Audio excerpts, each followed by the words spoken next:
اور ان کی کرامات، اس سے بہت سارے چیزیں موجود ہیں پڑھنے کے لیے بھی۔ یہاں صرف عرض یہ کرنا ہے کہ جب آپ بریلی تشریف لے گئے اعلیٰ حضرت رحمۃ اللہ علیہ کی خدمت میں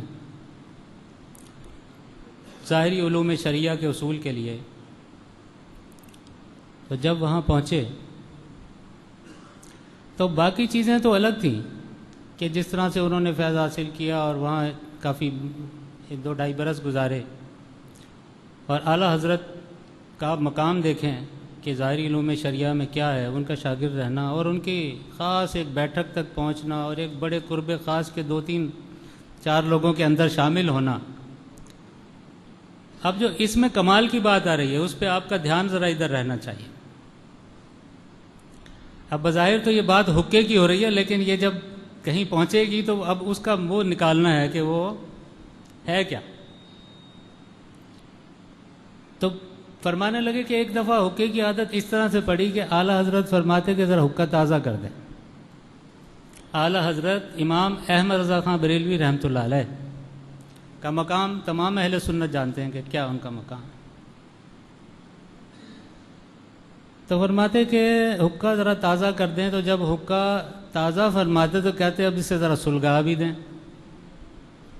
اب سلگانے کا مجھے یاد ہے کہ بچپن میں ایک دفعہ میری نانی مرحومہ نے مجھے کہا کہ ذرا حقہ تازہ کر دیں، وہ تو کر دیا۔ جب سلگانے کا ٹائم آیا تو پتہ تھا نہیں۔ اب جب وہ کش اندر لیا تو سانس اندر کی اندر اور باہر کی باہر، تو وہ چونکہ کوئی تجربہ تھا نہیں۔ تو اب اصل چیز دیکھنے کی جو اس میں ہے وہ یہ ہے کہ جب دادا جان قبلہ رحمۃ اللہ علیہ جس حقے پر اپنے لب مبارک لگاتے تھے، اسی حقے پہ لب مبارک حضرت احمد رضا خان بریلوی رحمۃ اللہ علیہ لگاتے تھے۔ اسی حقے کی نالی پہ، جس نالی پہ قلندر علی سہروردی رحمۃ اللہ علیہ جب اسے تازہ فرماتے تھے، تو یہ شان دیکھیں ان کی کہ کہاں پہنچے تھے جو شاگرد وہاں اس وقت، لیکن کمال دیکھیں کہ استاد وہیں سے حقہ پی رہا جہاں سے شاگرد حقہ پی رہا۔ ہم جیسے ہوں تو پہلے ٹیشو پیپر لیں، پھر پتہ نہیں کیا کیا، پھر صفائی کریں، کیا کریں، لیکن وہ بھی جانتے تھے کہ ان کو کیا مقام ملنا ہے، کہاں ان کا اتنا انتظار ہو رہا ہے، کہاں انہوں نے مجدد سلسلہ عالیہ سہروردیہ، ایک سلسلے کی تجدید کرنا، ایک مجدد کرنا، یہ کوئی برسوں میں پیدا ہوتا ہے۔ تو کم از کم اس کے لیے 100 سال کا عرصہ تو چاہیے، ورنہ کئی 100 برس بھی لگ جاتے ہیں۔ تو تجدید سلسلہ میں ہمارے سرکار کا جو مقام ہے،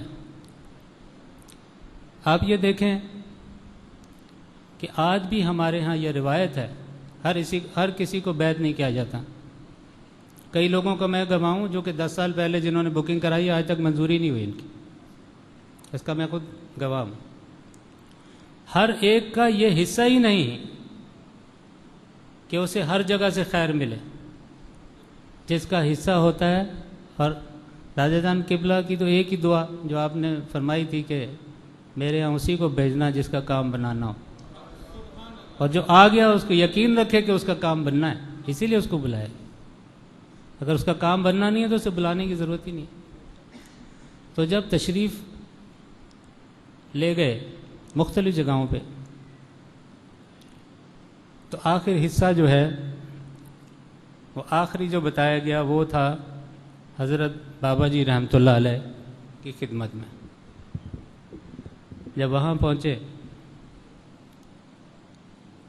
تو یہ دیکھیں کہ آزمائشیں سب پہ آتی ہیں، ہم لوگ تھوڑی سی آزمائش سے باغ نکلتے ہیں۔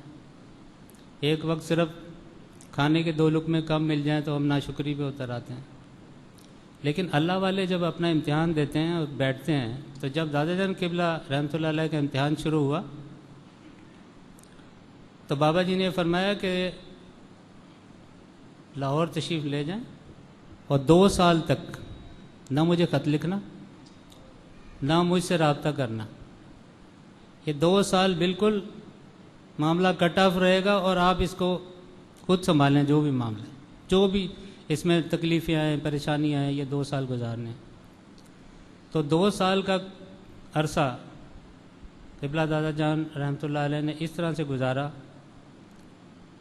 کہ آپ کی 2 انگلیاں گرم رہتی اور 2 انگلیاں ٹھنڈی رہتی، اور رات بھر اس کی اتنی تکلیف ہوتی کہ آپ کراتے رہتے۔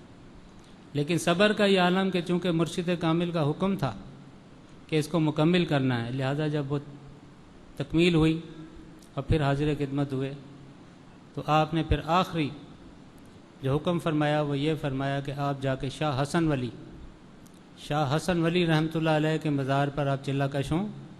پھر ہم وہیں آتے تو 40 دن پھر آپ نے وہاں پہ چلہ کشی فرمائی۔